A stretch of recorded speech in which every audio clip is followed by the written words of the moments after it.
매일 성경과 함께하는 아름빛 교회 말씀 묵상, 아름빛 바이블 키트 시간입니다. 2023년 3월 16일 목요일 함께 묵상할 본문은 마태복음 21장 23절부터 32절입니다. 그 중에서도 오늘 특별히 함께 묵상하고자 하는 말씀은 21장 31절 32절의 말씀입니다. 그 둘 중에 누가 아버지의 뜻대로 하였느냐 이르되 둘째 아들이니이다. 예수께서 그들에게 이르시되 내가 진실로 너희에게 이르노니 세리들과 창녀들이 너희보다 먼저 하나님의 나라에 들어가리라.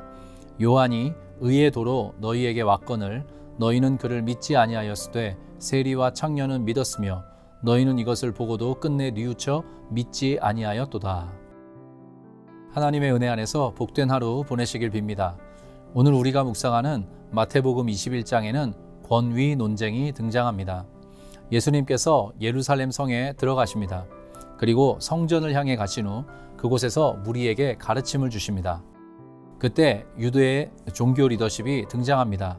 시시콜콜 사사건건 예수님의 발목을 잡고 딴지를 거는 사람들입니다. 오늘 딴지를 거는 주제는 바로 권위입니다. 네가 무슨 권위로 이런 일을 하느냐? 그 리더십들이 꺼내놓은 질문입니다. 예수님께서는 하늘의 지혜로 이 대화의 주도권을 잡으십니다. 그리고 예수님 자신의 권위와 그 출처에 대해 암암리에 알려주십니다. 그런 맥락에서 하나의 이야기를 들려주십니다. 어떤 사람에게 두 아들이 있습니다. 맏아들에게 먼저 이야기합니다. 예, 오늘 포도원에 가서 일 좀 해라 말합니다. 그러자 맏아들이 말합니다. 아버지 가겠습니다. 그러고는 가지 않습니다. 둘째 아들에게도 그와 같이 말합니다. 그러자 둘째 아들은 싫다고 대답합니다. 그러고는 맏아들과는 반대로 포도원을 향합니다. 이런 다소 엉뚱한 이야기를 들려주신 후 예수님께서는 물으십니다. 그리고 유대의 종교 리더십이 대답을 내놓습니다. 그 둘 중에 누가 아버지의 뜻대로 하였느냐? 이르되 둘째 아들이니이다. 예수께서 그들에게 이르시되 내가 진실로 너희에게 이르노니 세리들과 창녀들이 너희보다 먼저 하나님의 나라에 들어가리라. 예수님 당시 종교 리더십에는 대제사장들, 장로들, 바리새인들, 사두개인들, 헤롯 당원들, 율법학자들 등등 하나님 나라와 하나님의 말씀을 향해 그릇된 열심이 특출났던 사람들이 질비했습니다. 예수님께서는 권위에 대해 말씀하시는 이 대목을 통해 종교 리더십의 위선을 폭로하십니다. 포도원에 가서 일하겠다고 약속했지만 가지 않았던 큰아들보다 안 가겠다고 했다가 나중에 가서 일한 둘째 아들이 아버지의 뜻을 온전히 행한 것이라는 대답을 받아내십니다. 나중된 자가 먼저 되고 먼저 된 자가 나중되는 원리를 말씀하신 셈입니다. 종교 리더십들은 어린아이, 병자들, 세리와 창기, 죄인들을 우습게 여겼습니다. 인간 이하의 존재로 생각했습니다. 자신들과 비교해 볼 때 매우 저열하고 저급한 인생들이라 간주했습니다. 유대 랍비들의 기도 중에는 여성으로 태어나지 않게 해주셔서 감사합니다 라는 기도도 있었다고 합니다. 얼마나 황당하며 또 얼마나 하나님의 뜻, 하나님의 마음과 거리가 먼 모습인지 모릅니다. 결국 예수님의 삶과 사역, 가르침을 통해 그들은 오늘 이야기의 맏아들의 모습처럼 하나님의 뜻과 완전히 동떨어진 존재임이 드러났습니다.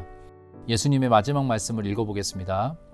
요한이 의의 도로 너희에게 왔거늘 너희는 그를 믿지 아니하였으되 세리와 창녀는 믿었으며 너희는 이것을 보고도 끝내 뉘우쳐 믿지 아니하였도다. 세례 요한을 거부했던 유대의 종교 리더십들은 예수님도 마찬가지로 거부합니다. 여기 강조되는 단어는 뉘우쳐입니다. 둘째 아들은 뉘우쳤습니다. 세리와 창녀, 죄인들도 뉘우쳤습니다. 그러나 자칭 권위 있는 자, 하나님을 아는 자, 하나님의 말씀을 잘 아는 자였던 종교 리더십들은 전혀 뉘우치지 않았습니다. 하나님께서 보내신 이들을 배척하였고 그들의 권위에 실문하며 도전하였습니다.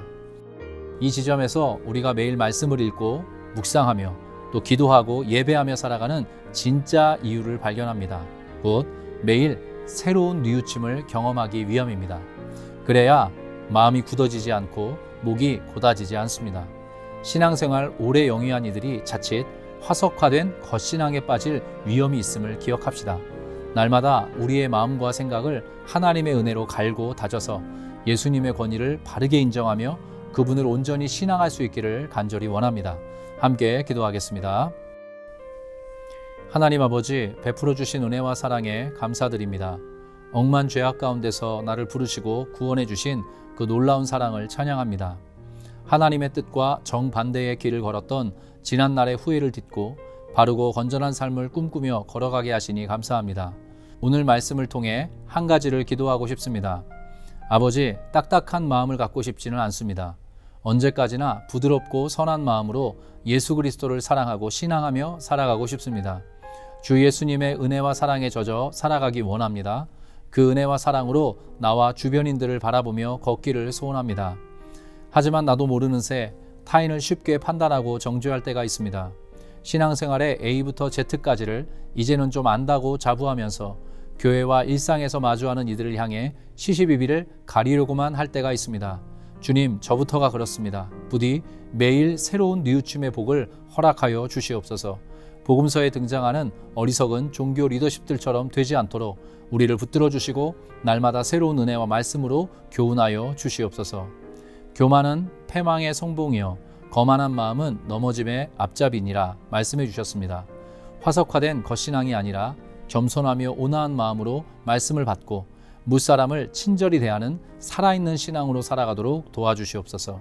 하늘 보좌를 두고 이 땅에 내려오사 사람들과 같이 되신 그리스도의 겸손과 온유를 본받아가는 은혜를 주옵소서. 그런 마음과 중심으로 예수님을 흠모하며 따를 때 주어지는 오묘한 진리와 차오르는 아름다움을 맛보며 걸어가게 하옵소서. 그리하여 신앙의 연수가 더할수록 점점 더 아름답고 건실한 신앙을 갖게 되는 아름다운 사람, 사람다운 사람, 예수 닮은 사람 되게 하여 주시옵소서. 감사드리고 의탁드리며 유일한 권위자이신 주 예수 그리스도의 이름으로 기도합니다. 아멘.